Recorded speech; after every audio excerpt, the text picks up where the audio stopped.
अस्सलाम वालेकुम viewers, welcome to the channel unique style.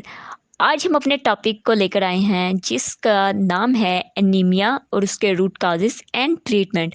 आज हम आपको सबसे आसान इलाज बताएंगे कि आप किस तरह से एनीमिया को ट्रीट कर सकते हैं, जो कि मंजरे आम पे बहुत ही कम इसका इलाज आता है। तो हम अपने नॉलेज के साथ आज इंसाफ करेंगे। तो चलते हैं हम अपने टॉपिक की तरफ। हम एनीमिया के यानी कि आयरन डेफिशिएंसी एनीमिया के दो मेन रीज़न के बारे में आज बात करेंगे। हम आपको किसी भी किस्म की आयरन सप्लीमेंट्स रिकमेंड नहीं करेंगे, क्योंकि डॉक्टर सहर चावला मेरे यूट्यूब पे बहुत ही अच्छे डॉक्टर हैं। मैं तो उनकी फ़ैन हूँ। आप उनकी वीडियोस ज़रूर देखा करें, आपको काफ़ी इन्फॉर्मेशन मिलेगी। क्योंकि आज के दौर में आपको आपके हेयर हॉग कोई भी नहीं है, वेल विशर आपको कहीं नहीं मिलेगा। अगर मिलता है तो उसकी कदर करें। तो डॉक्टर सहर सहर चावला रिकमेंड करती हैं कि आयरन सप्लीमेंट्स आयरन के पेशेंट को, जिसके अनीमिया के पेशेंट को बिल्कुल नहीं देना चाहिए, क्योंकि और ये गट के लिए बहुत डिफ़िकल्ट होता है कि उन सप्लीमेंट्स को डाइजेस्ट करें। तो हम चलते हैं root causes of iron deficiency. Iron deficiency के रूट कॉजेज़ क्या हैं? नंबर 1 पे जो देखा गया है वो है विटामिन बी 12 की कमी की वजह से आयरन डेफिशिएंसी आपको हो जाती है। तो होता क्या है कि जो विटामिन बी 12 है वो आयरन को आपकी बॉडी में अब्ज़ॉर्ब करवाने में मदद देता है। अगर इसकी कमी होगी तो हमें आयरन की भी कमी हो सकती है। पहला हो गया, ये हमारे पास कॉज़ हो सकता है। तो विटामिन बी 12 हमें कैसे पता चलेगा कि हम अपनी डाइट में विटामिन बी 12 सही तरीके से ले रहे हैं, इनफ ले रहे हैं या नहीं। तो तो अगर हम इस इलाज की तरफ जाएँ, तो हमें ये देखना होगा कि विटामिन बी 12 हमारी बॉडी में किन सोर्सेज़ के ज़रिए अब्ज़ॉर्ब होता है। तो वो एक वाहिद ज़रिया है मीट, यानी कि गोश्त के ज़रिए। गोश्त में हमारे पास विटामिन बी 12 होता है, और गोश्त को हज़म करने के लिए हमें चाहिए हमारे मैदे में इनफ अमाउंट ऑफ HCl, यानी जो हमारे मैदे में स्टमक में एसिड प्रोड्यूस होता है वो इतना इनफ हो कि वो हमारे गोश्त को डाइजेस्ट कर सके और उसमें से विटामिन बी 12 को हमारी ब्लड स्ट्रीम में फेंक सके। तो जितना ज़्यादा विटामिन बी 12 आपकी मीट से अब्ज़ॉर्ब करेगा आपका मैदा, उतने ज़्यादा आपको आयरन जो होगा आपकी बॉडी की जितनी रिक्वायरमेंट है पूरा फुलफ़िल हो जाएगी। तो अगर हमारे पास विटामिन बी 12 अब्ज़ॉर्ब नहीं हो रहा, तो इसका मतलब है कि हमारी बॉडी में HCl की, यानी कि हमारे मैदे में जो स्टमक एसिड है उसकी कमी है। तो उसकी कमी को हम कैसे दूर कर सकते हैं, आज हम इस टॉपिक पे बात करेंगे। यहाँ मैं आपको बताती चलूँ कि विटामिन बी 12 के अलावा विटामिन बी 6 और विटामिन बी 10, ये तीनों हमारे पास जो विटामिन हैं, बी कम्प्लेक्स हैं, ये तीनों ज़रूरी हैं हमारी आयरन को हमारी बॉडी में अब्ज़ॉर्ब करवाने के लिए।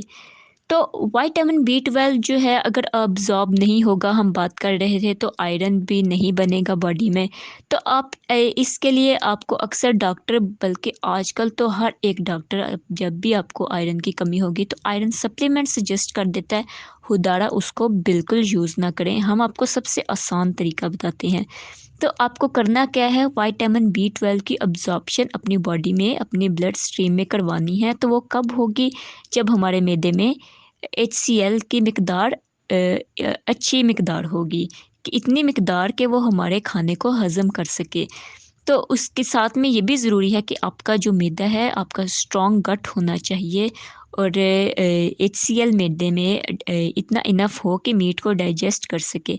समटाइम्स ऐसा होता है कि हमारा मैदा लेस एसिडिक होता है, यानी कि अल्कलाइन होता है। तो इसकी वजह से भी आयरन डेफिशिएंसी एनीमिया हो जाता है।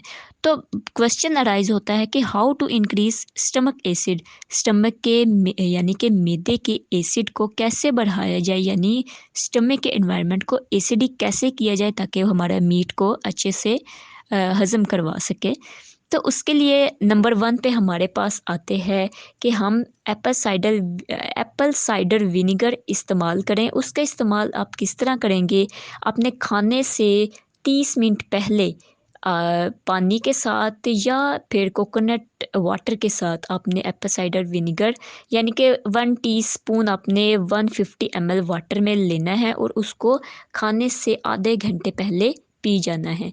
इससे आपके मैदे में इनफ HCl प्रोड्यूस हो जाएगा। या दूसरा तरीका है, आप सप्लीमेंट्स के ज़रिए बीटेन HCl सप्लीमेंट्स हैं, आप इसके ज़रिए अपने मैदे के HCl को बरकरार रख सकते हैं जितना आपके मैदे को चाहिए होता है। तो हमारे HCl के कैसे पता चलेगा कि हमारे मैदे में इनफ HCl नहीं है? बाज़ दफ़ा इसकी एक इंडिकेशन है। फॉर एग्ज़ाम्पल आपको आपके खाना खाने के बाद या सारा दिन आपको ऐसा लगता है जैसे आपके ये जो गला वाला हिस्सा है, यहाँ पे कोई चीज़ है अटकी हुई है और आपको भारी-भारी सा फ़ील होता है। तो आपको ऐसा लगेगा, ख़ासकर जब आप सुबह सोकर उठते हैं तो आपको लगेगा जैसे आपके गले में कोई चीज़ अटकी हुई है और अजीब-सा बोझलपन होगा, तो आप समझ जाइएगा आपके मैदे में HCl की कमी है, यानी कि अल्कलाइन आपका स्टमक एनवायरनमेंट है। दूसरी हमारे पास रीज़न होती है आयरन डेफ़िशिएंसी एनीमिया की। एक तो हमने क बताया कि विटामिन B12 की डेफ़िशिएंसी से भी एनीमिया हो जाता है और उस विटामिन B12 की अब्ज़ॉर्प्शन बॉडी में कैसे करवाई जाए? एक तो आपको विटामिन B12 के सोर्सेज़ मीट हैं, ओनली मीट। तो मीट में विटामिन B12, अगर आप मीट भी ले रहे हैं तब भी आपके आयरन की कमी पूरी नहीं हो रही, तो हो सकता है बाज़ दफ़ा ऐसे पेशेंट भी होते हैं जो आते हैं और कहते हैं कि हमें एनीमिया है और उनके सिर्फ़ स्टमक के एसिड को बरकरार रखा जाता है, बेहतर बनाया जाता है, उनके स्टमक के एनवायरनमेंट को एसिडिक किया जाता है। तो क्या होता है कि उनकी आयरन की जो डेफ़िशिएंसी है वो फुलफ़िल हो जाती है, उनको एनीमिया ख़त्म हो जाता है। तो एक तो ये रीज़न होगी। दूसरा हमारे पास है ग्लूटेन इंटॉलरेंस। अगर आप इस स्टेट में हैं, फॉर एग्ज़ाम्पल आपको थकावट है, नौज़िया है, हेडेक है, वीकनेस है, आइज़ में पफ़ीनेस है, जॉइंट पेन है, जोड़ों में दर्द स्टार्ट हो जाती है एकदम से, तो ये आपके ग्लूटेन इंटॉलरेंस की अलामत भी हो सकती है। ग्लूटेन इंटॉलरेंस में ना सिर्फ़ आपको आयरन आपकी बॉडी में अब्ज़ॉर्ब होता है, बल्कि दूसरे भी वाइटल न्यूट्रिएंट्स होते हैं, वो भी आपकी बॉडी में अब्ज़ॉर्ब नहीं हो रहे होते। इस वजह से भी आपको एनीमिया हो जाता है। तो आपको क्या करना है, ग्लूटेन इंटॉलरेंस जिनको है वो व्हीट या व्हीट बेस्ड जितने भी प्रोडक्ट्स हैं उनको यूज़ ना करें। आप 90 दिन के लिए ग्लूटेन फ्री डाइट लें, गंदम से को छोड़ दें, दूसरे ज्वार, बाजरा जितने हैं उनके आप उनको यूज़ करें। उनको यूज़ करेंगे आहिस्ता-आहिस्ता आपकी हीलिंग स्टार्ट हो जाएगी और 90 दिन बाद आप बिल्कुल ठीक हो जाएँगे। तो आपको किसी भी सप्लीमेंट्स की ज़रूरत नहीं है, उसके बाद आप ग्लूटेन बेस्ड डाइट भी ले सकते हैं। तो ये था हमारा आज का टॉपिक। उम्मीद है आपको पसंद आएगा। कमेंट बॉक्स में ज़रूर बताइएगा जो आपके क्वेश्चन आते हैं। Thank you for watching.